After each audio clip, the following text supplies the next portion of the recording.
Welcome to episode number 228 of Destination Linux. Whether you're brand new to open source or a guru of sudo, this is the podcast for you. My name is Jill, and with me today are Noah, Michael, and Ryan. Hello, hello. So on this week's episode of Destination Linux, we have everyone's favorite hacker Bo on for his Hack Shack Snacks segment. Then we take a look at the recent updates with Inkscape and some rumors coming from Valve. We also have some interesting Linux news coming from Google and Microsoft. Plus, we have our tips, tricks, and software picks. All this coming up right now on Destination Linux to keep your penguins marching.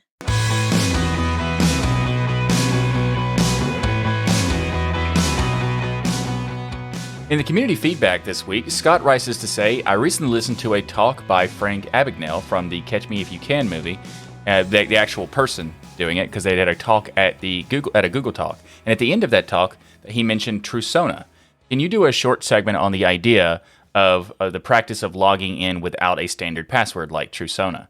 I try to use 2FA whenever I can. This seems like a next level of security. Thanks for the shows, Scott. Ryan, what do you think about this topic? Well, I agree with the idea if I didn't listen to the talk itself, so I don't know exactly what was talked about with Truesona, but Truesona essentially is using your phone as a token of authentication. And so it combines the app itself, which would provide kind of a code that you would use or type into your actual PC as an authentication method into your computer. But also on your phone itself, of course, if you have things like biometrics or fingerprint and things turned on, then you've got these additional layers of getting to that authentication code to get into your device. Now, there are multiple implementations I've seen of this kind of technology in the corporate world. I've seen it where you've got, first of all, this particular company, I'm not familiar with their product, but there's a lot of big name companies out there producing phone as a token kind of multi-authentication methods. Where you would go into the phone, you would take that token, you would put it in, and that's it. You're logged into your machine once you put that token in. There's other ones where you would use your standard password, and then you would utilize the token as well in order to connect to a VPN and those type of things. At the end of the day, I think this type of technology is better than just having only a password. I think it's better than SMS only two-factor authentication, where it's sending a text message to people's phones, because we know that can be hijacked. With SIM swapping and those type of things. Do I think it's a perfect security solution? No, but when you think about a corporate environment, you've got companies, again, with 20, 40, 50, 100,000 employees. They're going to have a very wide range of technical capabilities. So you don't want to use something that's so much more secure than this technology, for instance, but so difficult that nobody knows how to use it or not using it effectively or start to write things down or find ways to make it easier to get in their PCs because you've made it too cumbersome. So I think it's a better idea than just having passwords. I wouldn't say it's the perfect security solution, but I understand why big companies and things employ this type of technology. Noah, what are your thoughts on this?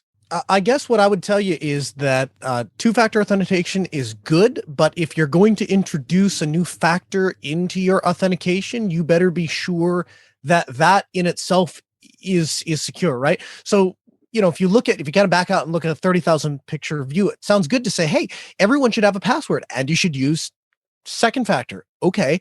But if my password manager is a cloud-based thing in which the cloud-based provider has access to my key database, and my second factor is something that can be easily enough spoofed because it's a function of a Google app or something that's restored to my phone and backed up to either iCloud or Google, then have I really increased my security, or have I just handed that off to someone else? It's important that you understand how that security works. And so I also haven't heard of that particular service. I'm more of a fan of hardware-based devices like the YubiKey or OnlyKey, but right. But yeah, I mean, any step in the direction of a second factor is probably better than not. Yeah. I think the concept of the Truesona was kind of replacing passwords, but not necessarily just in addition.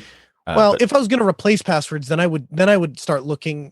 I would go a totally different route. Then is the answer. I would, you would stick still with the hardware-based solution. Yes, but primarily because the OAuth 2 standard it's specifically designed to combat this, right? It's the whole idea that passwords are effectively busted. You can't. So the NIST standard says that if you want a password that is uncrackable by today's standards, then it should be 24 characters or greater, a mix of uppercase, lowercase letters, and special characters. So obviously, the first thing that comes to mind is, well, you might be able to remember 1, 2, 3, or 4 of those, but you're not going to be able to remember a different one for every account. Oh, by the way, you should have a different one for every account. So you instantly arrive almost instantaneously at a password manager. And then when you start evaluating password managers, okay, well, how do I secure that? Well, that's where you're going to want a second factor of authentication.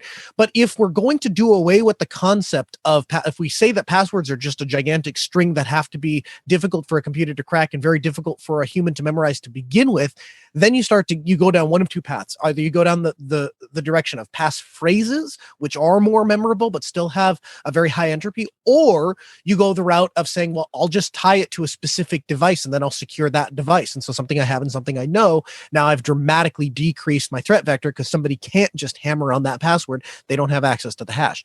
And so that's where you get to that OAuth 2 standard, where I'm not going to type in a password. I'm going to type in maybe a 5 or 7 digit PIN, but that PIN unlocks a cryptographic key that's located on a device. And then that's what actually allows me into my account. Yeah, my fear, piggybacking on that a little bit with the phone authentications, even though it's better than the SMS versions that I've seen out there, is when you have anything that's app-based, the likelihood that your end users are providing proper security on their device, right? That they're using proper security on their personal device, because a lot of companies, you're using your personal device, you're installing this authentication, this additional multi-factor authentication app onto your device. Number one, are they locking their phone down, right, from the get-go? Now, I have seen some apps that actually require, before you can install the app, that you have some type of two-factor authentication on your phone, whether it be a pattern, whether it be a passcode, whether it be biometric. But again, a lot of those, depending on which one you choose of those, can be easily hacked or bypassed. Number two is the type of apps they're installing on top of their device. So let's say their personal device is a rooted Android device or even just a standard Android device, but they download every app they find on the market by the thousands. Some of this stuff could obviously be spoofed. So again, I don't think it's a perfect solution. I, like Noah, also agree that a separate hardware solution is probably a better option, but it's interesting and it's better than the things we've seen out there before. And the longer the passwords and passphrases go, even though you can have there in bold text as an IT person, do not write down your passwords, do not save them somewhere for other people to see, make sure you memorize it. People are going to create text files with their password and things like that so they can memorize it. They don't forget it. They don't have to bother IT to unlock it. Where's my sticky note? Yeah, sticky notes on their laptop. Like the people do crazy things. So, the long password thing is great, but it's just not feasible as your only option. Shouldn't be the only option you're using to allow people to get into your network. And also, this is a completely side topic, but it's related to the Google talk that Frank Abagnale did. Someone asked him about, like, what is one tip that you would give about, personal finance? He said that no one should use debit cards and that credit cards are better because they have a protective aspect. I'll have a link in the show notes for that section of the talk because it was enlightening to me. Anyway. Very cool. Well, thank you so much for sending in this question. Hopefully we gave you some answers on what our thoughts are on it. Obviously, there's no perfect security solution. So depending on what you're trying to secure, how your business works, find the right solution for you. But we love hearing from our worldwide community. What we want you to do is get your official DLN mug. It's the only way this works. Fill it with some coffee or bubbly. Sit down on the nearest stool and send us an email to comments@DestinationLinux.Org. And if you want to join in on the community discussions, then join the DLN community forum by going to dlnforum.com. We may use posts and discussions that you have there as a community in segments of the show. This episode of Destination Linux is brought to you by Bitwarden. Get started right now with your free account at bitwarden.com/DLN.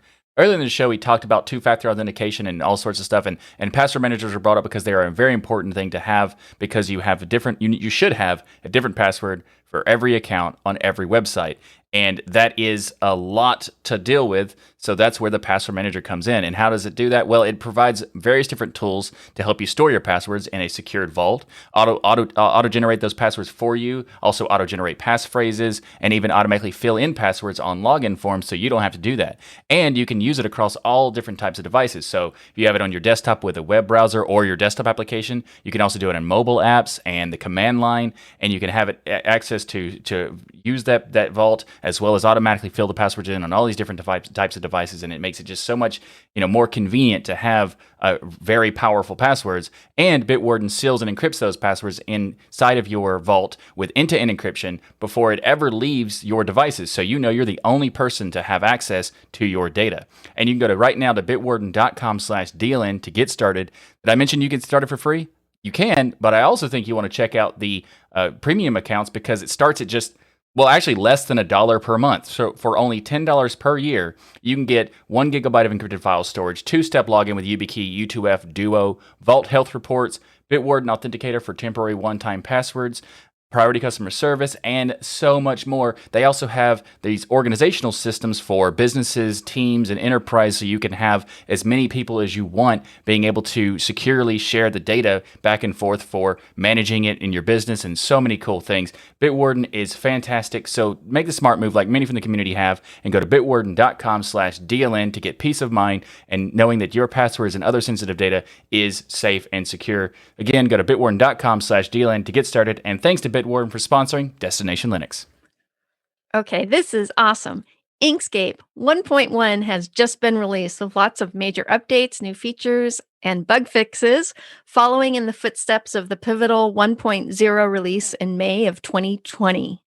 This is really awesome. And so some of the new features include a new welcome dialog, a command palette, a revamped dialog docking system, searchable preference options, along with new formats for exporting your work, which is really awesome. Mm-hmm. So as soon as you launch the new Inkscape, you get this beautiful welcome screen that allows you to customize your experience by choosing canvas colors, keyboard shortcuts, styles, theme sets, and color modes. And you can also choose the size of the document you want to create for print, social media, and more, or just open a recent file. Additionally, you can find out how to support Inkscape by becoming a contributor to the project. Nice. So they have that in the welcome Yes. screen as well, which I love. Yeah. I've got to ask Jill. I know a lot of people look up to me as an artist. Said nobody ever. So Inkscape's really never made it. I've had the tool, I've installed it, but I've never had like a use case for it. So for those who may be in the similar camp for me, like I know Inkscape's awesome and I know a lot of people use it, but it's vector imaging. What kind of stuff do you create in Inkscape? Desktop publishing documents for web, for flyers. You can actually, draw with it too, of course, and make some beautiful artwork as well. But because it is vector-based, it's good, better for the design industry, like Michael uses it for. There we go. Yeah. So Inkscape is awesome. I'm a big fan of Inkscape, especially what's funny is that the latest release is 1.1, and it sounds like it's not that big of a difference because it's a point release from the 1.0, but it is a big difference because the way the Inkscape does it, I mean, they got to 1.1 many years after the starting of the project. And so the 1.1 is actually a huge update. There's a lot of cool stuff in it. And with in terms of like explaining the value of a vector graphics, the best way to describe it is that there's a difference between vector and raster. And the biggest difference is that a raster is based on pixels and a vector is based on math. So when you do graphics in vectorized, that means that anytime you make changes, the change is it's a non-destructive change. So you can create the content and then resize, scale it up and down without ever losing any quality because it's doing it in a mathematical structure rather than a pixel structure. Because with pixels, you can only shrink, you can't grow, because otherwise you'll get blurring and artifacts and that sort of stuff. So that's the reason why vector is a very important. And you can't do that type of stuff in Krita. You can't do that type of stuff. No. You can Well, do. you can. You can do non-destructive, and you can do some other stuff in Krita. Now there are other tools that we could talk about if you want, but most of them are not vector based, or they're destructive in some way or whatever. But with Krita, what's really awesome is the latest version of Krita and the latest versions of Inkscape have an interconnection thing where you can send compositions back and forth and benefit from having both of them, which is awesome. And this latest release of Inkscape adds something that I am a huge fan of, and I want every application on the planet to have this, and that is Command Palette. I love Command Palette. When I first found it in a text editor, years ago, I was thinking, oh my goodness, I don't need to use the menus anymore. I could just activate the command palette, type in what I want, and then boom, it's done. That's awesome. And having that built into the graphics application, that is a very powerful thing. I love software that has this feature. Yeah. I love it. And the fact that they added it to Inkscape I was so excited when they announced that they were adding it, because there's so many things to make objects and layers and paths and nodes and all sorts of stuff and filters and everything that's in Bezier filters and all those kinds of things inside of Inkscape. Having it directly accessible with just a few hits on your keyboard is an awesome thing, because there are tons of different menus and sub-menus and that kind of thing. Command Palette, it was just so happy to see that. And also, there's a lot of different other modifications and improvements for performance and that sort of stuff. But every time Inkscape as a new release, I am so excited to jump in and try it out, because it is a fantastic editor. And in the terms of open source tools, there's this whole thing about people talking about proprietary software and then open source. Is the alternative actually available to use in a professional sense? And in my opinion, I think Inkscape is a very reasonably good alternative to those proprietary things that have been around for decades. And that's not true on a lot of applications, but like Blender is a good option for that. OBS is a good option for that, and Inkscape is another one of those things. So every time I'm super excited to try it, and 1.1 is no exception to that. Yeah. So like Michael was saying, Inkscape, is the great alternative to Adobe Illustrator, which I've moved my students over to Inkscape. Nice. And also from Corel Draw, which was one of my favorite vector-based drawing programs back in the day. So that means you're training this in a university. So in some ways, it's a standard, much like Krita and Blender and others have become open source projects that are actually a standard you can use in the professional industry. Absolutely. Inkscape is in that level of tool. And because they use SVG, that format is compatible with all sorts of different applications. So it's using standard formats and stuff too. And even Michael uses them to create our shirts. Because they're vector-based, he can scale the image at any size and not lose quality. Yes. Well, I did log into it this week, and I love the welcome screen. And I created a couple triangles and some squares and some boxes. That's how you start, buddy. I began to draw Michael, because it seems like every time we have an art program, I have to draw Michael, but I never finished the project. So I will get an Inkscape this week and finish a drawing of Michael, sell it as a EFT. Is that the new thing? Yeah. Well, is Michael the circle, the square, or the triangle? Just curious. I think he's going to have a triangle head, circle body. Oh, it's an abstract implementation of me. Yes. Oh, I can't wait to see this. We're going to put it in the show. Absolutely. Okay. You're going to get awesome. You have to get it done before I get the editing done, hopefully. Maybe next week. Who knows? You don't rush art, Michael. Yeah. And that's Michael, true. You don't rush art. Speaking of one of my favorite tools in Inkscape, the beautiful version 1.1, is that, we have a new display mode, which is actually very important. This is actually a must-have for those of us who work with lots of layers. And it's a new outline overlay mode. Awesome. I was so happy to see this. It's you Go ahead.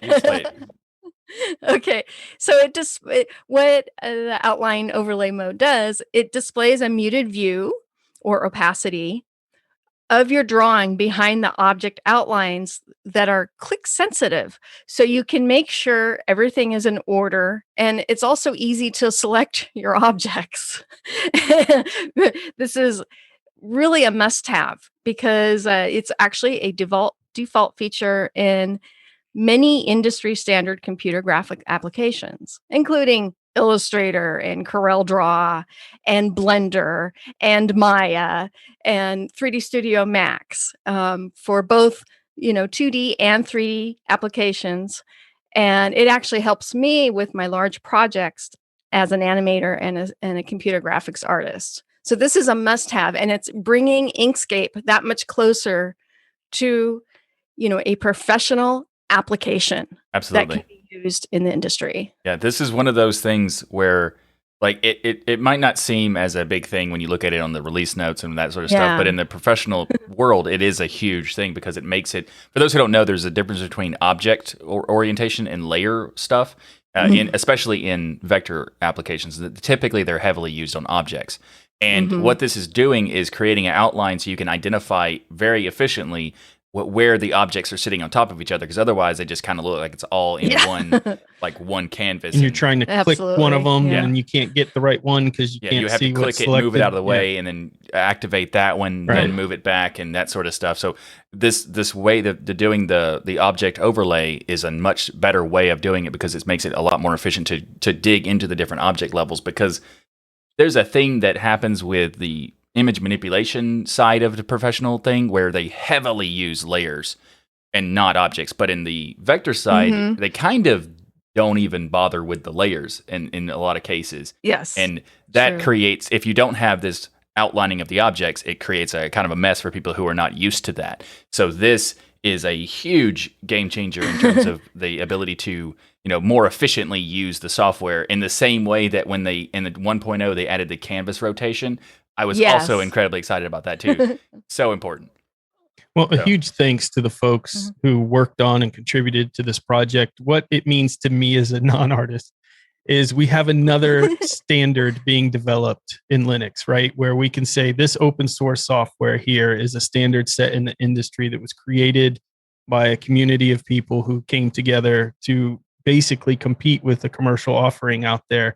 And it's also huge for the digital divide because kids who want to get into art and create things don't have to go buy a very expensive license. They can literally just go and download things like Inkscape and Krita and Blender and start utilizing these programs and not be held back because they don't have the finances to go purchase some ridiculous license from Adobe or other places. So just a huge thanks to them.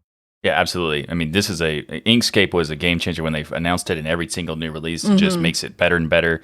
And every time it might seem like I'm overselling it, super excited about it, but when it takes, like, when you have software that is an open source thing and you can stop using the proprietary thing, it is a huge thing for designers and stuff like that. Like, whoever's doing any professional work, it doesn't matter what kind of work it is.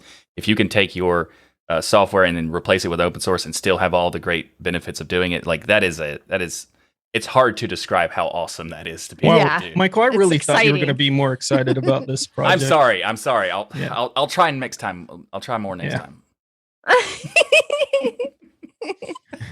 Well, something I think that you will be excited about, Ryan, is the next topic, because so there's a rumor right now, a potential portable Steam console.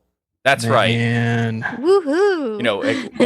Like when we first heard that Valve was going to be bringing us gaming to Linux, I mean, I was just as excited as I was about Inkscape and that sort of stuff. It was huge. But the rumor is that they're making the Steam Pal, which is a portable console in the same kind of vein of like a Switch or a handheld type of game. And so the sources at Ars Technica are saying that they have confirmed that the console is in production and might be released this year even, which is crazy. The best part is that this portable console would run off the Linux operating system and use Steam's already well-established and popular storefront. Think about this like from a perspective of getting more AAA games on Linux. If Steam backs this portable Steam Pal, let's say this Valve backs it, if this is real, right, first of all, and it seems like there's a lot of rumors confirming that it is indeed real. And Gabe himself, even at a conference, apparently was telling one of the students or something when it related to consoles, because they said they are asking if Valve was ever going to get into consoles or something like that. Just wait, we've got some big news coming. This seems like the area that Valve would go attack. And it could be huge for getting those AAA Mhm. titles over to Linux. Why? Because Valve has such power in the overall gaming scheme. We've seen what they've done to Linux. They've basically made Linux the premier operating system to game on outside of Windows. The only reason Windows has anything is because they buy up a lot of the studios and that type of stuff. But and people have been gaming on it forever. But Valve actually made Linux super relevant over Mac OS, over everything else as the next best gaming platform out there. Taking all of that and putting it into a portable console, if it's sold well, if they made this device well, could truly mean that even on the desktop Linux experience, you're going to have a bunch of game manufacturers coming in and wanting to make their game work for the Steam console. And it also seems like Gabe has this vision, because if you think about Proton and where Steam has come, you had to have all of these steps in place before you could release something like this. And so I don't know that it was a vision. Maybe they just came up with it out of the blue or feel they have to react to the market. But if you follow the lines, like they've got everything on Linux working so well now with so many games. And now the idea of taking some hardware and selling a portable Steam console would just be awesome if they don't mess it up. You divide game consoles into like two big categories, right? There's like the kid version of the game consoles. You get like the Nintendo Switch and those kinds of game consoles. And then you have like the really serious, accurate, as real as possible, immersive as possible gaming experiences. And Steam has always kind of leaned towards that level. They have both, but they've certainly concentrated on the left side. And who is making a portable gaming console of any kind in that realm? Yeah, I mean, there's been a couple of people who are rumored to be getting into it. There's been a couple no-name companies, but no real big company like Valve, right? And that's a really good point that you make there. And one of the things that I hope for Linux gaming is one of the really popular game segments right now is first-person shooters. You've got things like Valorant, Apex. You've got even Fortnite, for instance. Those type of games are very, very popular across the board, whether you're talking PC gaming or console gaming. And Linux definitely lacks first-person shooters. There's no doubt about it. We've got CS:GO and we've got a couple of other games, but nothing to that caliber. And a lot of it's because of the anti-cheat systems and things like that. But with Valve pushing this, there's definitely the potential that those bigger companies will then make their game work on this Steam console. And if they make this game work on the Steam console, it's going to work in Linux. It's got to work on Linux. Because they're going to be using big picture mode. I'm sure this system's going to boot up in big picture mode, and you're going to have like Noah was saying, like a Switch-like device, bigger screen, probably more pro controllers and things for the type of games that you're going to play. But if this is going to take off, they're going to need some good FPS games on this, I feel like. And so I'm sure Valve has a plan there for that, and it's probably why they've been waiting to get to release this. I am just so excited about this. This will be our Linux Steam machine that we've been wanting for the last few years. Valve with the Steam machines didn't have a unifying environment around the Steam machine and good promotion. Yep. So, this could be our Steam machine. And also Gabe Newell has said, the last few years that Valve's Linux development was growing and that he has hired more Linux developers. And I knew that this wasn't just for software. I've kind of expected that there's something hardware coming down the pipeline for quite a while. And he has also stated many times that he wants game developers and gamers using Linux. And he has stuck to that promise every year since he launched Steam on Linux.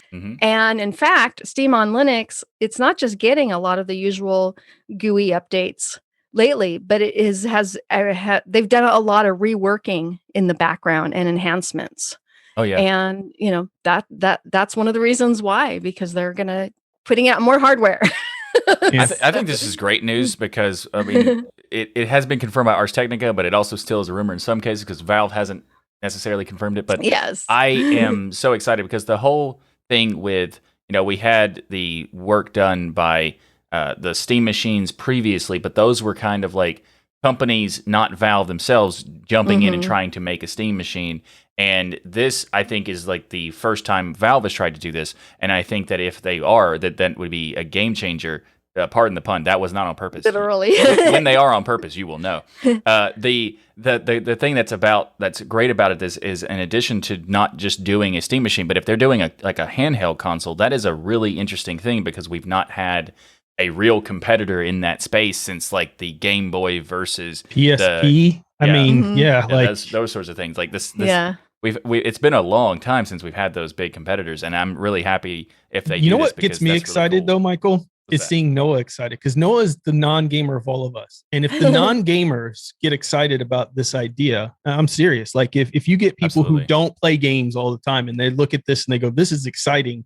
That means there's the potential here if they do it right, if they market it right, if they get the right hardware, that this could be gangbusters for them. Mm-hmm. So understand this, right? To a certain degree, like as I go through my daily life, I wake up at 5 a.m, I get showered, I go to work, and I work on projects and solving problems and all of those things all day. It's not that I don't ever have 5 or 10 minutes for recreation that I would like to use, that maybe explore a game or check something out. But the idea that I'm going to go spend $2,000 on a gaming desktop and then go buy a desk and set it up somewhere in my house and then put the gaming desktop and set the whole thing up and have this gaming experience or whatever, so I can do all of these things and play. And then because I found out this is a thing, you go to install the games. Well, that's a 5-6 hour experience sometimes to get all the games to download and install and all of that and configured. And then that driver didn't work and you have to, whatever, all the things. I don't have time to approach that.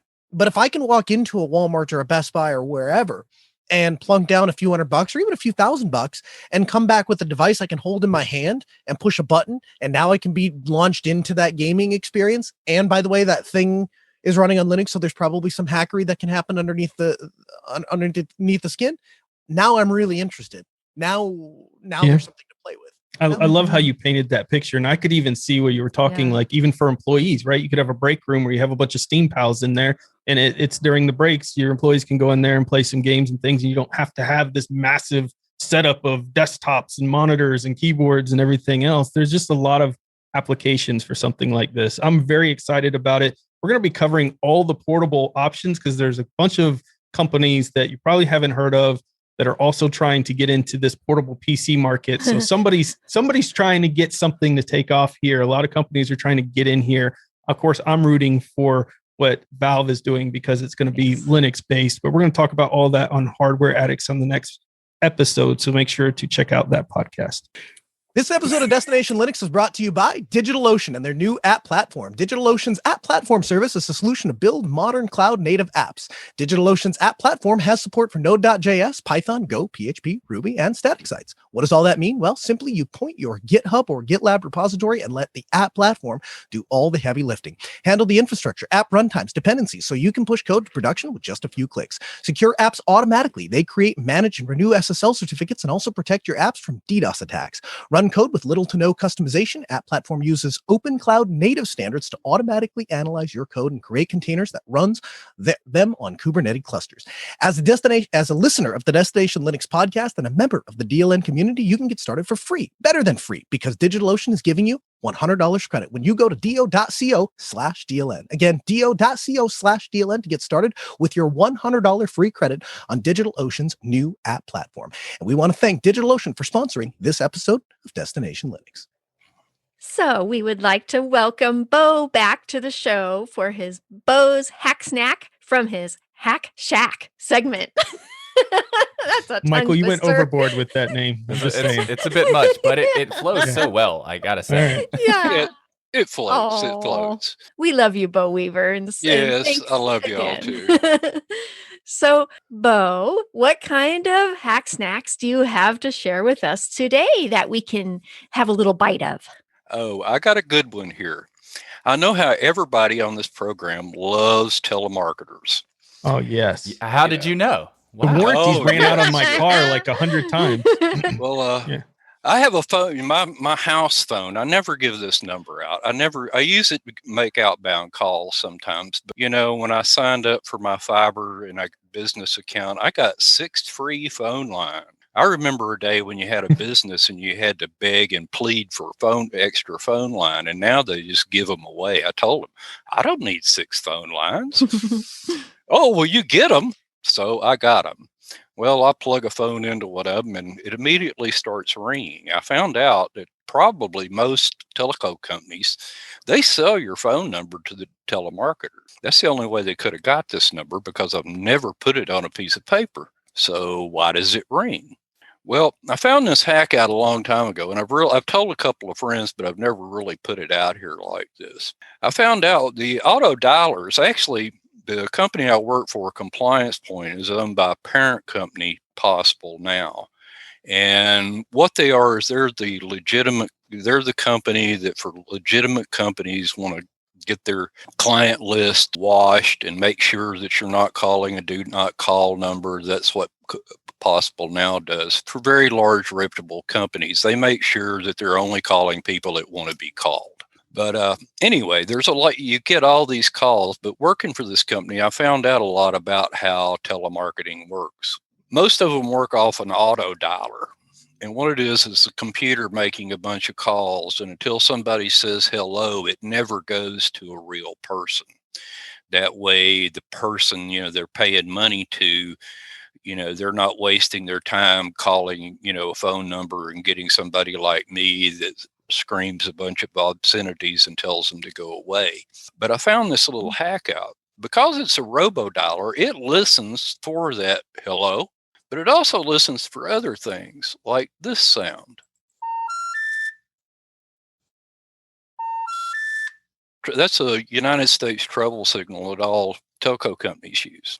What you do is on your voicemail recorder for your message, you put that little sound on there, and then you record your message. You've called this number, you get that sound, and then you hear me say, "This is really a valid working number. Leave a message after the beep." So wow. So you put that on your voicemail. Yeah. That's pretty cool. That's interesting. Okay. I was thinking you had to sit there anytime they call and you play the Awesome. button, but you put it on your voicemail because you right send at it to the very voicemail. beginning. Yeah, you automatically hear it, you send it to voicemail or whatever. This way you can just do it and it will send the signal to them. That's awesome. What are you, a Yeah. hacker, Bo? Not me. But after a while, after you let these people call for a while, they eventually go away because that robo-dialer hears that sound and they think it's not a working number and they kick it out of the database. No more calls. Fascinating. So Because- simple. Yeah, especially I get all these calls for, to renew the warranty on my car.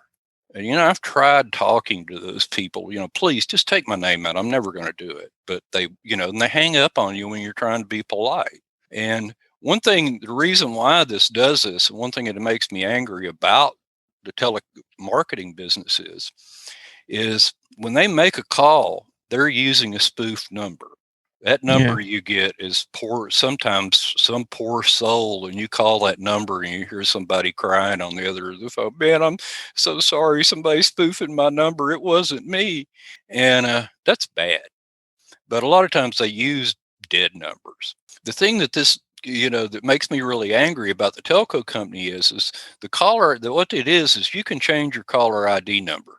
And that is what is logged. If you go to the telephone company and you say, I want a copy of the log of all my phone calls, they'll send you a log, but it's got that caller ID number in there. The only way you can get the originating telephone number is through a warrant. And here's the catch-22 about that. You've got a spoof number. That's all you got. So you can't go down to the sheriff's department and get a warrant because you know that number is no good. You need the originating phone number to get the warrant. But when you call to their little lawyers tell you, oh, well, you got to have the warrant before you get that originating phone number. And sadly, it's not like in the internet. You start hitting my network, I've got the originating IP number. You send me spam, I can find out the originating IP number of that mail server. You can't do that with telemarketing. This is the only cure I found to drive them away.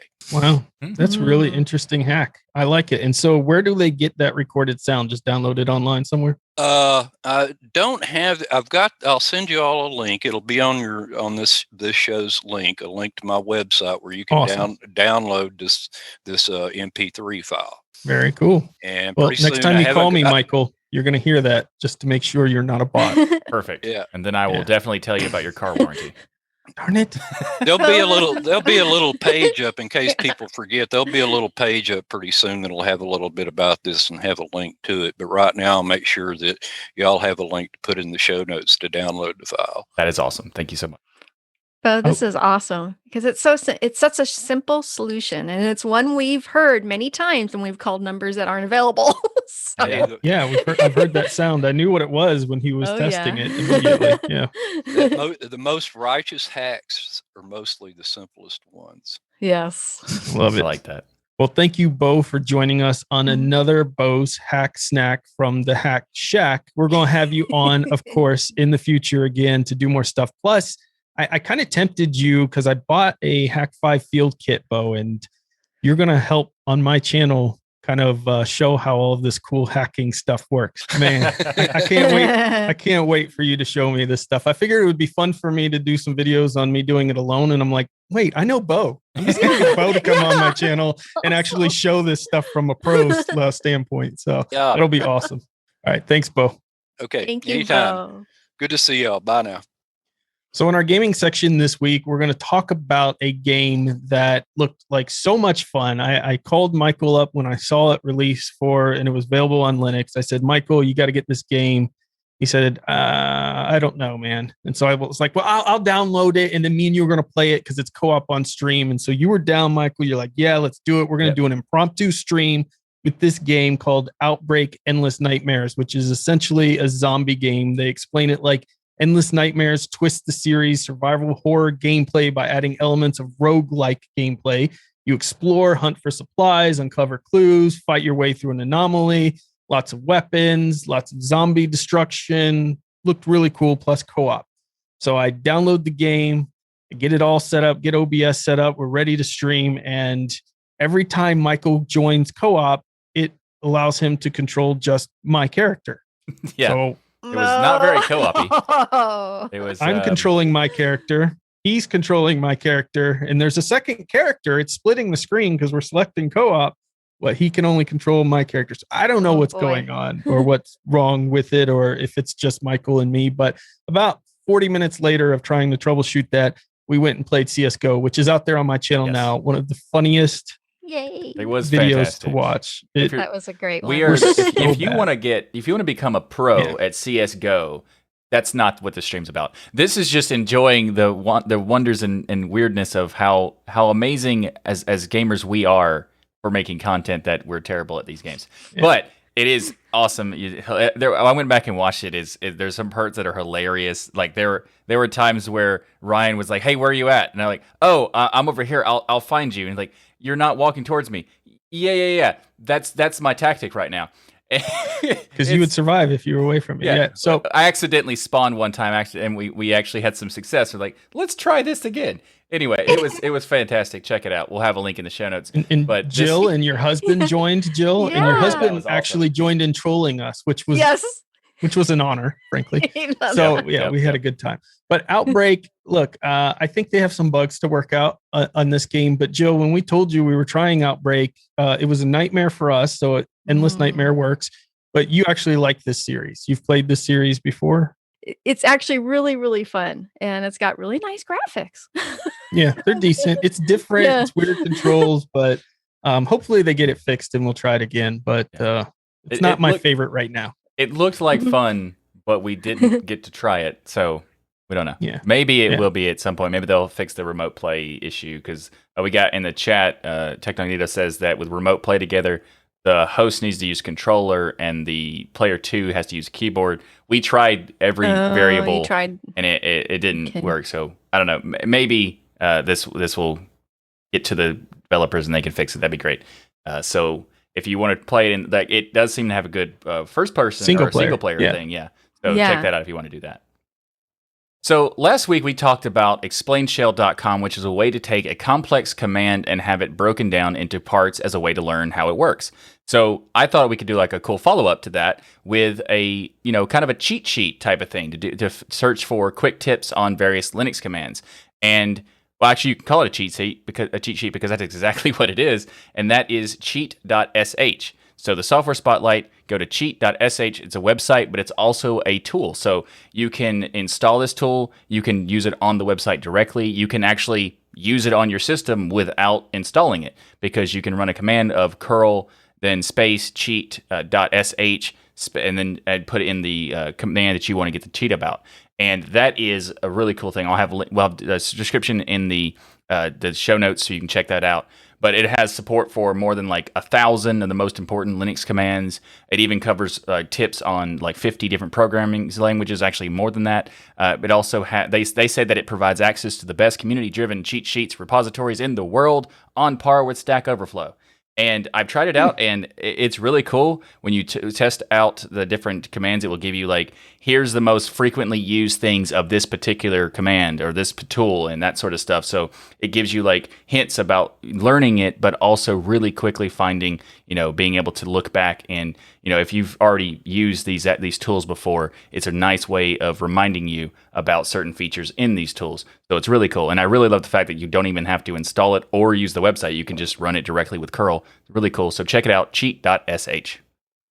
Our tip of the week this week is about Raspberry Pis and a Steam Link. So if you're waiting for the portable Steam device to launch and you're saying to yourself, well, I just can't wait that long. Well, there is a solution for you. Until the portable Steam gaming console comes out, all you need to play your Steam games is Raspberry Pi 3B, the latest version of Raspbian installed on an SD card and an Ethernet connection back to your trusty gaming PC. Now, Steam Link is going to allow you to play your Steam games from your gaming PC and stream it anywhere in the house over to your Raspberry Pi. Why does that work? Well, essentially, when you're thinking about how you're playing a game, there's really only two things that are necessary. One is a high resolution, low lag video stream of what the game is doing, which we've perfected with Netflix and Hulu and all the other things, right?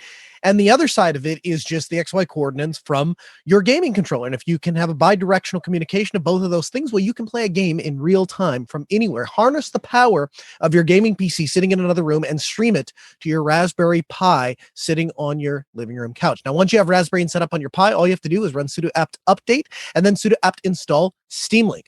Once installed, we can close the terminal and then click on the Steam Link desktop icon to launch the application.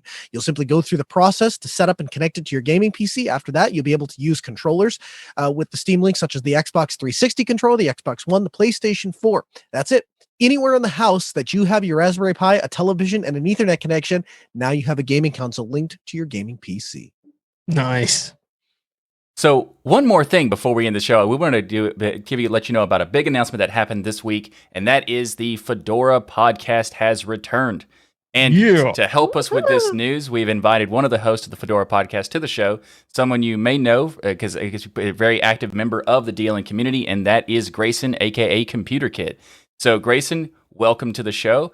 And also, it's great to see that the Fedora podcast is back. So tell us about the show and what it's about. The show is going to be about sort of what's going on currently in Fedora and in the Fedora community.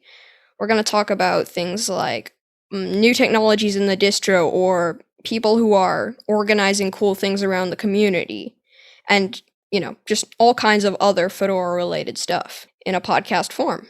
Very nice. That's awesome. Oh, awesome, Computer Kid. We are so proud and excited to have you as part of our network. This is just so exciting in the Fedora podcast. What does the Fedora podcast have in store for season 2? Recorded and ready to go, we've got a whole bunch of awesome interviews lined up, including ones with developers working on stuff like ButterFS and Pipewire, and people creating things like the KDE spin, and some community people who run elections and conferences. And we're definitely working on getting more interviews like these lined up to get recorded, put down the feed. Wonderful. I can't wait for that. The ButterFS one, I got a little bit of a sneak peek for it, and I can't wait to see the whole thing. It's really cool. And also the Pipewire one is so many good stuff. I can't wait to see the return of season 2 for the Fedora podcast. Yeah, and I'm so happy you're hosting it. You're one of the hosts of the show in there, and I've listened to the show. You are doing a fantastic job there.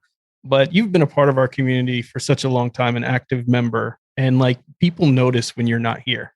When you don't show up to the Patron, virtual stadium that's 96,900 square foot big, People really notice it. Like they're like, "Where's Computer Kid? Where's he at?" You're such an intelligent individual. I love having you as a part of the community. I'm so happy that you guys are going to be part of the Destination Linux Network as well, so we can help get the word out about this podcast. I really want to thank you for also bringing Linux into a much younger generation as well, because there are so many other kids out there who are going to see this, listen to this, see not only how amazingly active you are in Linux and open source, but it's going to encourage them to get into it as well. And you're just an awesome person. So I'm just very happy for you to have this podcast, this platform, and thank you for doing this and the work that you do, because it is important. Thank you guys. You've been so helpful along the whole ride. That's great to hear. Well, go check out right now the Fedora podcast, get it added to your player, then go rate it 5 stars after you listen to it, because you're going to rate it 5 stars. Go listen to it, go add it in there and add it to part of your listening program. You're not going to want to miss it. They're doing fantastic work over there. And yeah, we're going to see what's up next in the next interviews you guys have set up, and maybe have you all both back on the show to talk to you later. Yeah, and you can find links in the show notes, and also you can go ahead and rate it 5 stars before you listen to it. It's going to be great. Yeah, so it's true. You can just assume it's going to be 5 stars anyway. It's true. Thanks, Computer Kid. Yay, we love you. Thank you guys. All right. And a big thank you to each and every one of you watching or listening right now, however you're doing, whether you're on YouTube, Twitch, watching the live show, listening to the stream afterwards. We love your faces. And if you want more DL, you can become a patron, like so many of these beautiful people with us here in our 100,000 square foot virtual stadium. It grew since I was talking to Computer Kid. Can you believe that? That's the advantage of having a virtual stadium. And you get advantages like perks, VIP access to shows, live events that we're doing, any game-a-thons. You get unedited versions of the show. So if you can't make it live on Sunday, and you get to come hang out with us for a patron-only after show after each show. In addition, every Sunday at 1 p.m. Eastern, we're now live at DLNlive.com. The best part, everyone is invited to watch the recording of Destination Linux each and every week. We can't wait to see you guys in the chat. And go right now to DLNstore.com, where you can pick up some awesome swag. We got t-shirts, hoodies, mugs, stickers, aprons, camper mugs that Jill's showing off, all sorts of stuff. We got water bottles, anything you can think of. That's not anything, but a lot of stuff is there at DLNstore.com. I was thinking of some crazy things right there. And yeah, we don't have helicopters yet. We're working on it, but DLNstore.com. Check it out. So many great things there.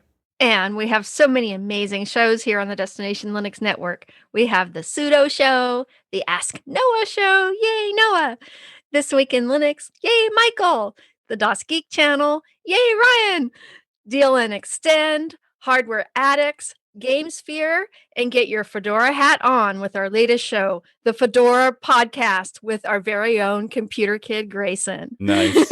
Nice. Love it.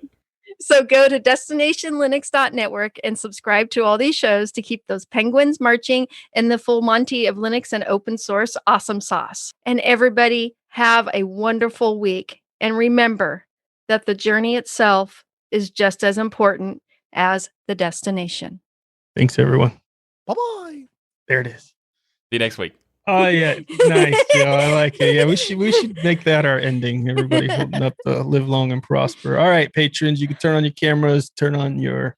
I like Noah's squeak. Sorry about leaving my camera on. Ryan got started, and I didn't know if I would mess up. No, you were good to keep it on. Yeah. I felt so awkward. You guys are going on. I was just like, hi. Yeah, I didn't know he was going to do that either. So I was like, what's going on? Well, I figured you wouldn't have to switch scenes again if we just rolled it out, but I didn't really plan it with you. Yeah, I will have to do other post-production stuff, so thanks for that, buddy. Oh, You're welcome.